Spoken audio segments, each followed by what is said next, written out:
ಅಂಬೇಡ್ಕರ್ ಸಿದ್ಧಾಂತ ಬೇಕಾಗಿಲ್ಲ, ಸಿದ್ದರಾಮಯ್ಯ ಸಿದ್ಧಾಂತ. ಕಳೆದ ಪ್ರೆಸ್ ಮೀಟ್ನಲ್ಲಿ ನಾನು ಹೇಳಿದ್ದೀನಿ, ಮತ್ತೆ ರಿಪೀಟ್ ಮಾಡ್ತಾ ಇದ್ದೀನಿ, ಇದಕ್ಕೆ ಯಾವುದೇ ಕ್ಲಾರಿಫಿಕೇಶನ್ ಬಂದಿಲ್ಲ. ಇಲ್ಲಿ ಒಂದು ಭಾಗದಲ್ಲಿ ದಲಿತ ಸಂಘರ್ಷ ಸಮಿತಿಯವರನ್ನ, ಸಂಘಟನೆಯವರನ್ನ ಎತ್ಕಟ್ಟಿ ಅವ್ರಿಗೆ ಹಣ ಫೀಡ್ ಮಾಡಿ ಸರ್ಕಾರನೇ ಎಲ್ಲ ಜಿಲ್ಲೆಗಳಲ್ಲೂ ಬಂದ್ ಮಾಡಿಸ್ತಕ್ಕಂಥ ಕೆಲಸವನ್ನ ಅಮಿತ್ ಶಾ ವಿರುದ್ಧ ಮಾಡ್ತಾ ಇದ್ದಾರೆ. ನಾವು ಅದಕ್ಕೆ ತಕರಾರು ಮಾಡ್ತಾ ಇಲ್ಲ. ಆದರೆ ಮಳವಳ್ಳಿ ಶಾಸಕರು ಮಾತಾಡಿರೋದಕ್ಕೆ ಯಾಕೆ ಮಾಡಿಸ್ತಾ ಇಲ್ಲ ನೀವು? ನಿಮ್ಮ ಶಾಸಕರು ಅಂತನಾ? ನಿಮ್ಮ ಸರ್ಕಾರಕ್ಕೆ ಓಟ್ ಹಾಕಿದ್ದಾರೆ ಅವರು ಅಂತನಾ? ಓಟ್ ಹಾಕಿ ನಿಮ್ಮನ್ನು ಮುಖ್ಯಮಂತ್ರಿ ಮಾಡಿದ್ದಾರೆ ಅಂತಾನ ಸಿದ್ದರಾಮಣ್ಣ? ಹಂಗಾದ್ರೆ ಇವ್ರಿಗೊಂದು ನ್ಯಾಯ, ಅಮಿತ್ ಶಾ ಅವ್ರಿಗೊಂದು ನ್ಯಾಯವೋ? ಸಂವಿಧಾನದಲ್ಲಿ ಬರೆದಿದ್ರು ಎರಡು ಕಾನೂನು ಬರೆದಿದ್ದಾರೋ ಅಂಬೇಡ್ಕರ್? ನರೇಂದ್ರ ಸ್ವಾಮಿ ಏನಾದರೂ ಮಾತಾಡ್ಬೋದು, ಶಾಸಕರು, ಮಳವಳ್ಳಿ ಶಾಸಕರು. ಅಮಿತ್ ಶಾ ಮಾಡಿದ್ರೆ ಮಾತ್ರ ತಪ್ಪು, ನರೇಂದ್ರ ಸ್ವಾಮಿ ಮಾಡಿದ್ರೆ ಮಾತ್ರ ತಪ್ಪಿಲ್ವೋ? ಇಬ್ರು ಮಾಡೋದು ತಪ್ಪೆ. ಅಂದಮೇಲೆ ಒಬ್ಬರ ಬಗ್ಗೆನೇ ಹೋರಾಟ ನಡೀತಿದೆ, ಇವ್ರ ಮೇಲೆ ಯಾಕೆ ನೀವು ಹೋರಾಟ ಮಾಡ್ತಾ ಇಲ್ಲ, ಕ್ರಮ ತಗೋತಾ ಇಲ್ಲ? ಅಥವಾ ಏನು ಅಂತ ಹೇಳ್ರಿ ಸ್ಟೇಟ್ಮೆಂಟು, ನಾನು ಮಾಡಲಿಲ್ಲ, ನಾನು ಮಾತಾಡಲಿಲ್ಲ ಅಂತೇಳಿ. ಅದೇ FSL ವರದಿ ಕಳಿಸಿ, ನಿಜನ ಸುಳ್ಳು ಅಂತ ಮಾಡಿ, ನಾನು ಹೇಳ್ತಾನೆ ಇದ್ದೀನಿ, ಮಾಡಿ. ಯಾಕೆ ಮಾಡ್ತಾ ಇಲ್ಲ ನೀವು? ಯಾರು ಅವ್ರು ನೆಗ್ಲೆಕ್ಟ್? ಅವ್ರು ಮಾಡ್ಬೋದು ಸ್ವಾಮಿ, ಸಮಾಜ ಮಾಡ್ತದ? ಅವ್ರು ನೆಗ್ಲೆಕ್ಟ್ ಮಾಡಿರ್ಬೋದು, ಆದರೆ ಈ ಸಮಾಜ ಇವತ್ತೆಲ್ಲ ನೋಡೋರಲ್ಲ ಸೋಷಿಯಲ್ ಮೀಡಿಯಾದಲ್ಲಿ, ನಿಮ್ಮ ಮಾಧ್ಯಮದ ಮುಖಾಂತರ, ನಿಮ್ಮ TV ಮುಖಾಂತರ, ನಿಮ್ಮ ಪತ್ರಿಕಾ ಮುಖಾಂತರ ಎಲ್ಲ ಮಾಡೋರಲ್ಲ, ಅವ್ರು ನೆಗ್ಲೆಕ್ಟ್ ಮಾಡ್ಬಿಡ್ತದ ಸಮಾಜ? ನನ್ನ ಮಾತು ನೆಗ್ಲೆಕ್ಟ್ ಮಾಡ್ತೀರಿ, ನೀವು ಮಾತಾಡಿರೋ ಮಾತು ಸುಳ್ಳ? ನನ್ನ ಆಪಾದನೆ ಸುಳ್ಳಂತಾದ್ರು ಹೇಳ್ರಿ, ಶಂಭು, ಸುಳ್ಳಂತಾದ್ರು ಹೇಳಿ. ಅನ್ನದಾನಿಯವರೇ ನೀವು ಹೇಳ್ತಾ ಇರೋದು ಅಂಬೇಡ್ಕರ್ ಬಗ್ಗೆ ಮಾತನಾಡಿರ್ತಕ್ಕಂಥ ನೀವೇನು ಹೇಳಿಕೆ ಕೊಟ್ಟಿದ್ರೆ ಅದು ಸುಳ್ಳು ಅಂತ ಹೇಳಿ. ಏನೂ ಹೇಳಲಿಲ್ಲ ಅಂದರೆ ನೀವು ನಿಜ ಒಪ್ಕೊಂಡಂಗೆ ಆಯಿತು, ಸರಿ ಬಿಡಿ, ನಂದೇನು ತಪ್ಪಿಲ್ಲ. ನೀವು ಒಪ್ಕೊಂಡಂಗೆ ಆಯಿತು, ಹೌದು ನಾನು ಮಾಡಿದ್ದೀನಿ, ಹೇಳಿದ್ದೀನಿ ಅಂತ ಒಪ್ಕೊಂಡಂಗೆ ಆಯಿತು. ಅಂಬೇಡ್ಕರ್ಗೆ ಅವಮಾನ ಮಾಡಿದ್ದೀರಿ. ನೀವು ಮೀಸಲಾತಿಯಲ್ಲಿ ಮುಂದುವರಿಯೋಕ್ಕೆ ನಿಮ್ಗೆ ಯಾವುದೇ ನೈತಿಕತೆ ಇಲ್ಲ. ನೀವು ನಿಜವಾಗ್ಲೂ ಸೀದಾ ಹೋಗಿ ಮೀಸಲಾತಿ ಬಿಟ್ಬಿಟ್ಟು ಯಾವ್ದಾರ ಜನರಲ್ ಕ್ಷೇತ್ರದಲ್ಲಿ ಮುಂದಿನ ಬಾರಿ ಹೋಗಿ ನಿಂತ್ಕೊಂಡು ಅಂಬೇಡ್ಕರ್ನ ಬಿಟ್ಬಿಡಿ, ಸಿದ್ಧಾಂತ ಬಿಡಿ, ಅವ್ರ ಮೀಸಲಾತಿ ಬಿಡಿ, ಅವ್ರ ಮಾತು ಬಿಡಿ, ಅವ್ರ ವಿಚಾರ ಬಿಡಿ, ನೀವು ಹೋಗಿ ನಿಂತ್ಕೊಳ್ಳಿ. ಅಂಬೇಡ್ಕರ್ ಬೇಡ ತಾನೆ, ಸಿದ್ದರಾಮಯ್ಯ ಸಿದ್ಧಾಂತ ಬೇಕು ತಾನೆ, ಸಿದ್ದರಾಮಯ್ಯ ಸಿದ್ಧಾಂತ ತಗೊಳ್ಳಿ, ಜನರಲ್ ಕ್ಷೇತ್ರದಲ್ಲಿ ಹೋಗಿ ನಿಂತ್ಕೊಳ್ಳಿ ಮುಂದಿನ ದಿನ ಅಂತೇಳಿ ನಾನು ಒತ್ತಾಯ ಮಾಡಲಿಕ್ಕೆ ಬಯಸ್ತಾ ಇದ್ದೇನೆ. ಜೊತೆಗೆ ಈಗಾಗಲೇ ಐಶ್ವರ್ಯಗೌಡ್ರ ಬಗ್ಗೆನೂ ಮಾತಾಡಿದ್ದೀನಿ ನಾನು. ಒಂದು ದೊಡ್ಡ ಹಗರಣ ಇದೆ ಇದು, ಇದನ್ನು ಈಡಿಗೆ ವಹಿಸಬೇಕು ನೀವು. ಕನಿಷ್ಠ 100 ಕೋಟಿ, 50ರಿಂದ 100 ಕೋಟಿ ಹತ್ತತ್ರ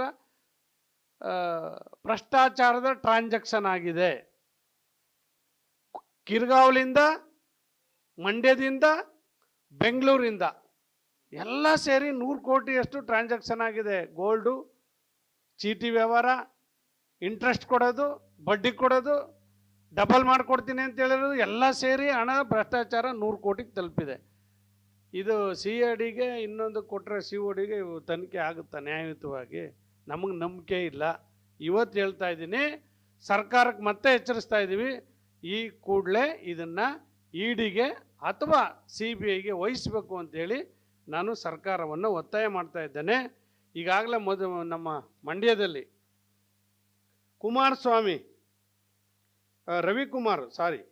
ರವಿಕುಮಾರ್ ಅವರು ಒಂದು FIR ಅನ್ನು ಐಶ್ವರ್ಯಗೌಡ ಮತ್ತು ಅವರ ಹಸ್ಬೆಂಡು ಮತ್ತು ಅವರ ತಮ್ಮ ಮಂಜುನಾಥ್ ಹಳ್ಳಿ ಇವರು 3 ಜನದ ಮೇಲೆ FIR ಈಗಾಗಲೇ ದಾಖಲಾಗಿದೆ. ಇದ್ರ ಮೇಲೆ ಯಾವುದೇ ರೀತಿಯಾದಂಥ ಇನ್ನೂ ಕೂಡ ಕ್ರಮ ವಹಿಸಲಿಲ್ಲ. ಐಶ್ವರ್ಯಗೌಡ್ರ ಮೇಲೆ FIR ಆಗಿದೆ, ಇನ್ನೂ ಕ್ರಮ ವಹಿಸಿಲ್ಲ. ಮತ್ತೆ ಇನ್ನೊಬ್ಬ ಯಾರೋ ತಪ್ಪಿಸ್ಕೊಂಡಿದ್ದಾನೆ, ಯಾರಪ್ಪ ಅವರು? FIR ಕೂಡ ನಾನು ಪ್ರಿಂಟರ್ ಕೊಡ್ಸೋಣ. ಆಮೇಲೆ ಐಶ್ವರ್ಯಗೌಡ ಅವ್ರ ಜೊತೆಯಲ್ಲಿ ಯಾರೋ ಒಬ್ಬರು ಧನಂಜಯನ ತಪ್ಪಿಸ್ಕೊಂಡಿದ್ದಾರೆ, ಇನ್ನೇ ಸಿಕ್ಕಿಲ್ವಲ್ಲ. ನಾಪತ್ತೆ ಆಗಿರೋರು ಯಾರೋ ಸಿನಿಮಾ ಆಕ್ಟ್ರು ಧರ್ಮ, ಅವರು ಇನ್ನೂ ಸಿಕ್ಕಿಲ್ಲ. ಅರ್ರೆ, ಮರ್ಡರ್ ಮಾಡಿದವ್ರನ್ನ 2 ದಿನದಲ್ಲಿ ಹಿಡಿತೀರಿ, ಮರ್ಡರ್ ಮಾಡಿದವ್ರನ್ನ, ದರೋಡೆ ಮಾಡಿದವ್ರು 2 ದಿನದಲ್ಲಿ ಹಿಡಿತೀರಿ. FIR ಆಗಿರೋ ಯಾರೋ ಧರ್ಮನ್ನ ಇನ್ನೂ ಹಿಡಿಲಿಲ್ಲ ಅಂತಂದರೆ ಯಾರ್ಯಾರು ಸಿಕ್ಕಾಕೊಳ್ತೀರಿ ಅಂತಕ್ಕಂಥದ್ದು ತಾನೇ. ಮೊನ್ನೆ ನಮ್ಮ ನ್ಯೂಸ್ ಫಸ್ಟಲ್ಲಿ ನೋಡ್ತಾ ಇದ್ದೆ, ಇದರಲ್ಲಿ ಟಿ ವಿ ನೈನಲ್ಲಿ ಎಲ್ಲ ಮೀಡಿಯಾದಲ್ಲೂ ಬಂದಿದೆ. ನಾನು ಒಂದು 2-3 ವೀಕ್ಷಣೆ ಮಾಡಿದ್ದೀನಿ. ಅದರಲ್ಲಿ ಹೇಳ್ತಾರೆ ನಮ್ಮ ಮಾಧ್ಯಮದ ಸ್ನೇಹಿತರೆ, ವಿಡಿಯೋ ಕಾಲ್ ಮಾಡಿರೋದು ಮಾತನಾಡಿರೋದು ಇನ್ಕ್ಲೂಡಿಂಗ್ ಸ್ವಾಮೀಜಿ ಯಾರೋ ಒಬ್ಬರು, ಸ್ವಾಮೀಜಿನೂ ಒಬ್ಬರು ಮಾತನಾಡಿರೋ ವಿಡಿಯೋ ಕಾಲಲ್ಲಿ, ಮಂಡ್ಯ ಶಾಸಕರೊಬ್ಬರು, ರಾಮನಗರ ಜಿಲ್ಲೆ ಶಾಸಕರೊಬ್ಬರು, ಧಾರವಾಡ ಜಿಲ್ಲೆ ಶಾಸಕರೊಬ್ಬರು ವಿಡಿಯೋ ಕಾಲ್ನ ಐಶ್ವರ್ಯಗೌಡನ ಜೊತೆ ಮಾತಾಡಿರೋದು ರೆಕಾರ್ಡ್ಸು ನಮ್ಮ ಹತ್ರ ಇದೆ, ಸಿಕ್ಕಿದೆ ಅಂತೇಳಿ ನಮ್ಮ ಎಲೆಕ್ಟ್ರಾನಿಕ್ ಮಾಧ್ಯಮದ ಮಿತ್ರರೇ ಇವತ್ತು ನಮಗೆ ತೋರಿಸಿದ್ದಾರೆ. ನಾವು ಮಾಧ್ಯಮದಲ್ಲಿ ನೋಡಿದ್ದೀವಿ. ನಿಜ, ಸುಳ್ಳಂತೂ ಹೇಳೋಕ್ಕಾಗಲ್ಲ. ಮಾಧ್ಯಮರು ನಿಜ ಸತ್ಯ ಇಲ್ಲದೇನೆ, ಎವಿಡೆನ್ಸ್ ಇಲ್ಲದೆ ಯಾರು ಪ್ರಚಾರ ಮಾಡಲ್ಲ. ನನಗೆ ಗೊತ್ತಿರೋ ಪ್ರಕಾರ. ಯಾಕಂದ್ರೆ ನಿಮ್ಮ ಮೇಲೆ ಮಾನನಷ್ಟ ಮೊಕದ್ದಮೆ ಹಾಕ್ಬಿಡ್ಬೋದಲ್ಲ ಹಂಗಿಲ್ಲ ಅಂದರೆ, ಹಂಗೇನಾರ ಸುಳ್ಳು ಹೇಳಿದ್ರೆ. ಹಂಗಾಗಿ ನಿಜನೇ ತೋರಿಸಿರ್ತೀರಿ. ನಾನು ಕೂಡ ಅದನ್ನೇ ಆಧಾರವಾಗಿಟ್ಕೊಂಡು, ಮಾಧ್ಯಮನೇ ಆಧಾರವಾಗಿಟ್ಕೊಂಡು ಇವತ್ತು ನಾನು ಹೇಳ್ತಾ ಇದ್ದೀನಿ, ಖಂಡಿತ ನಿಜ. ಮಂಡ್ಯದವರು ಶಾಸಕರು ಆಗಿರೋದು ನಿಜ. ಅದರಲ್ಲಿ ಮಳವಳ್ಳಿಯವರು, ಕಾಂಗ್ರೆಸ್ ಸ್ಥಳೀಯ ಮುಖಂಡರುಗಳು ಅವ್ರಿಗೆ ಬೆಂಬಲಕ್ಕೆ ನಿಂತು ಇವೆಲ್ಲ ಮಾಡಿದ್ದಾರೆ. ಅದಕ್ಕೆ ನಾನು ಹೇಳ್ತಾ ಇದ್ದೀನಿ, ಅದನ್ನು ಈಡಿಗೆ ವಹಿಸಬೇಕು. ನಿಜವಾದ ಸತ್ಯಾಂಶ ಹೊರಬರಬೇಕು ಅಂದರೆ ಈಡಿಗೆ ವಹಿಸಬೇಕು ಅಂತೇಳಿ ನಾನು ಒತ್ತಾಯ ಮಾಡ್ತೇನೆ. ಮತ್ತು ಈಗ ಏನು ಐಶ್ವರ್ಯ ರೈಗೆ ಮಂಪರು ಪರೀಕ್ಷೆ ಮಾಡಿಸ್ಬೇಕು ಅಂತ ಹೇಳಿದ್ವಿ, ಐಶ್ವರ್ಯ ಗೌಡಂಗೆ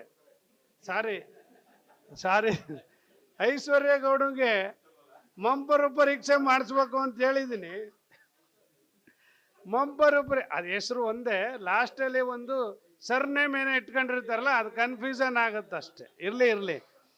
ಈ ಇನ್ನೊಂದು ಹೆಸರು ಏನೋ ಇದೆಯಲ್ಲ, ಎಮ್ಮಂದೆ, ಅದಲ್ಲ ನವ್ಯಗೆ ಬಂದ್ಬಿಡೋಣ, ಐಶ್ವರ್ಯ ಬಿಟ್ಟೆ ಬಿಡೋಣ. ಯಾಕೋ ನನಗೂ ಅದಕ್ಕೂ ಬರ್ತಾ ಇಲ್ಲ. ಈ ನವ್ಯಶ್ರೀ ಅವರು ಯಾರ್ಯಾರ ಜೊತೆ ಹಣದ ವ್ಯವಹಾರ ಮಾಡಿದ್ದಾರೆ ಅವೆಲ್ಲವೂ ಕೂಡ ಬೆಳಕಿಗೆ ಬರ್ತಕ್ಕಂಥ ಸಂದರ್ಭ ಬರ್ತಾ ಇದೆ. ನನ್ನ ಮಾಧ್ಯಮ ಮಿತ್ರರೇ ಅದನ್ನು ಹೊರಗಾಕ್ತಕ್ಕಂಥ ಕಾಲ ಬರ್ತದೆ. ಕೆಲವು ಹಾಕಿದ್ದಾರೆ, ಕೆಲವು ಇನ್ನೂ ಡೀಪಾಗಿ ಸ್ಟಡಿ ಮಾಡ್ತಾ ಇದ್ದಾರೆ. ಬರುತ್ತೆ, ಅದು ಬಂದೇ ಬರುತ್ತೆ. ಅದ್ರ ಜೊತೆಗೆ ನಾವು ಕೂಡ ಅದಕ್ಕೆ ಇದ್ದೀವಿ. ನಾವು ನಮ್ಮ ಹತ್ರನೂ ಕೂಡ ಹಲವಾರು ಫೋಟೋಸ್ಗಳು, ವಿಡಿಯೋಗಳು, ಅವ್ರ ಜೊತೆಲಿರೋದು, ಮಾತಾಡ್ತಿರೋದು, ಮತ್ತು ಯಾರ್ಯಾರ ಜೊತೆ ಎಲ್ಲೆಲ್ಲಿ FIR ಆಗಿದೆ, ಯಾರು ಕಂಪ್ಲೇಂಟ್ ಕೊಟ್ಟವ್ರೆ, ಯಾರ್ಯಾರ ಜೊತೆಲಿದೆ, ಎಲ್ಲ ನಾವು ಕೂಡ ತಗೋತಾ ಇದ್ದೀವಿ. ಅದೆಲ್ಲ ತಮ್ಮ ಗಮನಕ್ಕೆ ತರ್ತಾ ಇದ್ದೀವಿ. ಅದನ್ನು ಕೂಡಲೇ ಇದನ್ನು ಸರಿಯಾದ ರೀತಿಯಲ್ಲಿ ತನಿಖೆಗೆ ಒಳಪಡಿಸ್ಬೇಕು ಅಂತೇಳಿ ನಾನು ಐಶ್ವರ್ಯ ಗೌಡ, ನವ್ಯಶ್ರೀ ಅವರನ್ನು, ಈ ಕೇಸನ್ನು ಕೂಡಲೇ ಅದನ್ನು ಸರಿಯಾದ ರೀತಿಯಲ್ಲಿ ಮಾಡಿ, ಯಾರು ಶಾಸಕರುಗಳು ಇನ್ವಾಲ್ವ್ ಆಗಿದ್ದಾರೆ ಅವ್ರ ಹೆಸರುಗಳನ್ನ ಬಹಿರಂಗಪಡಿಸ್ಬೇಕು. ಕೂಡಲೇ ಅದನ್ನು ಹೊರಗೆ ತರಬೇಕು. ಮತ್ತು ಅವ್ರಿಗೂ ಕೂಡ ಅದರಲ್ಲೇನು ಇನ್ವಾಲ್ವ್ ಆಗಿದ್ದಾರೆ, ಶೇರ್ ಆಗಿದೆ ಅಂದ್ರೆ ಅರ್ಥ ಚೀಟಿಂಗ್ನಲ್ಲಿ ಶೇರ್ ಆಗಿದೆ, ಮೋಸದಲ್ಲಿ ಶೇರ್ ಹಂಚ್ಕೊಂಡಿದ್ದಾರೆ, ಸಪೋರ್ಟ್ ಮಾಡಿದ್ದಾರೆ ಅಂದಮೇಲೆ ಅವ್ರಿಗೂ ಕೂಡ ಇದು ಶಿಕ್ಷೆ ಆಗಬೇಕು ಅಂತಕ್ಕಂಥದ್ದು ನನ್ನ ಒತ್ತಾಯ. ಇನ್ನೂ ಹಲವಾರು ವಿಚಾರಗಳನ್ನು ಮುಂದಿನ ಪತ್ರಿಕಾಗೋಷ್ಠಿಯಲ್ಲಿ ಹೇಳ್ತಕ್ಕಂಥದ್ದಿದೆ. ಈಗ ಜೊತೆಗೆ ಇವತ್ತು ಈ ಎಲ್ಲ ಸಮಸ್ಯೆಗಳನ್ನು ಮತ್ತು ಎಲ್ಲ ನನ್ನ ಒತ್ತಾಯಗಳನ್ನು ಸರಿಯಾದ ರೀತಿಯಲ್ಲಿ ಇವರು ಸರ್ಕಾರ ತಗೋಬೇಕು ಅಂತಕ್ಕಂಥದ್ದನ್ನ ಹೇಳ್ತಾ, ಮೊನ್ನೆ ಸಾಹಿತ್ಯ ಸಮ್ಮೇಳನ, ಕೊನೆಯದಾಗಿ ಸಾಹಿತ್ಯ ಸಮ್ಮೇಳನದಲ್ಲಿ ಸ್ವಲ್ಪ ಹಣ ಉಳಿದಿದೆ ಅಂತೇಳಿ ನಮ್ಮ ಗಮನಕ್ಕೆ ಬಂದಿದೆ. ಎಷ್ಟು ಉಳಿದಿದೆಯೋ ಗೊತ್ತಿಲ್ಲ, ಲೆಕ್ಕ ಕೊಟ್ಟಿಲ್ಲ ಇನ್ನು ಅವರು.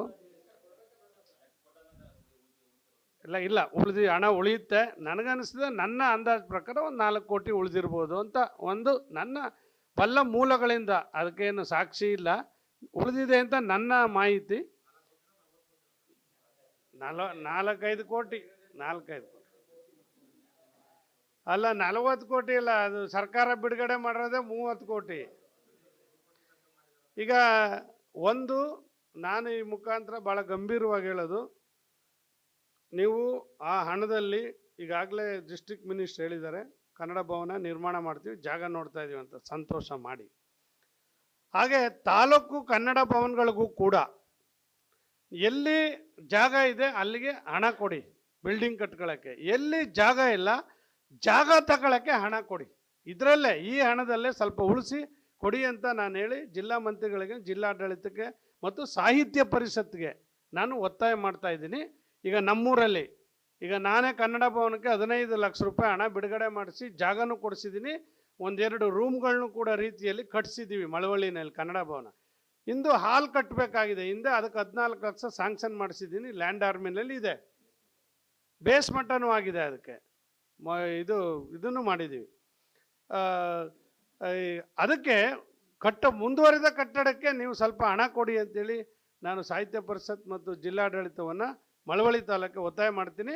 ಈಗ ನಾಗಮಂಗಲ, KR ಪೇಟೆ, ಮದ್ದೂರು, ಮಂಡ್ಯ ಈ ಭಾಗದಲ್ಲಿ ತಾಲೂಕಲ್ಲಿ, ಮಂಡ್ಯದಲ್ಲಿ ಏನು ಬೇಡ, ಮಂಡ್ಯದಲ್ಲಿ ಜಿಲ್ಲಾ ಸಭೆ ಇದನ್ನು ಕಟ್ಟೋದ್ರಿಂದ ಕನ್ನಡ ಭವನನೇ ನಿರ್ಮಾಣ ಮಂಡ್ಯ ಹೆಡ್ ಕ್ವಾರ್ಟರಲ್ಲಿ ಕಟ್ಟೋದ್ರಿಂದ ಮಂಡ್ಯ ತಾಲೂಕು ಬೇಡ.